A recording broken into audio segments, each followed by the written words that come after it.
The annual session of China's legislature wraps up in Beijing. We'll go in depth on what was accomplished. Hello, I'm Arnold Naidu, and this is The Heat.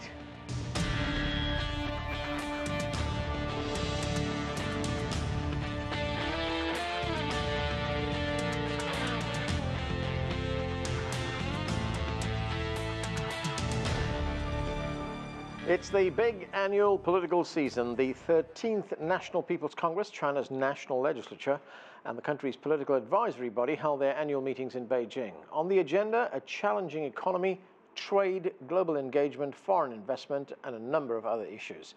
For more, we turn now to CGTN's Nathan King. He is in Beijing. And Nathan, what were the key takeaways from this year's session? Oh my God, where do we start? There was so much going on here in the last 2 weeks, Anand. I mean, obviously the headline has been a slowing economy in terms of the pace of growth. 6.5% is the target, and that was really the backdrop for everything. Li Keqiang in his closing press conference as Chinese premier, basically saying that they are going to try everything to try and keep the economy humming along, with a big focus on cutting taxes, VAT, and the like, and helping small, medium enterprises and micro companies ahead perhaps of the state-owned enterprises as well. And also, what was really fascinating to me is that China, as it reaches a sort of middle-income country, really starting to focus on the social safety net for its citizens, whether it's access to elderly care, certain types of prescription drugs like diabetes, cancer, all that sort of stuff. All these demands from the people as China continues to develop, very much, of course, on the mind of Premier Li Keqiang and everyone involved in the NPPCC. Now, Nathan, there continues to be the ongoing trade talks between China and the United States. How much did that sort of hang over these meetings?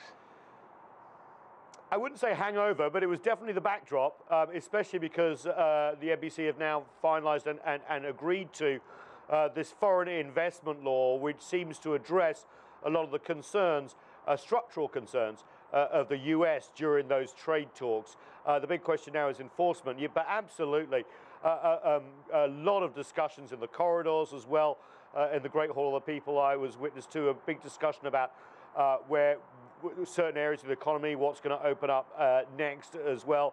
And this feeling that basically China is continuing to reform and open up, even though it's at its own pace.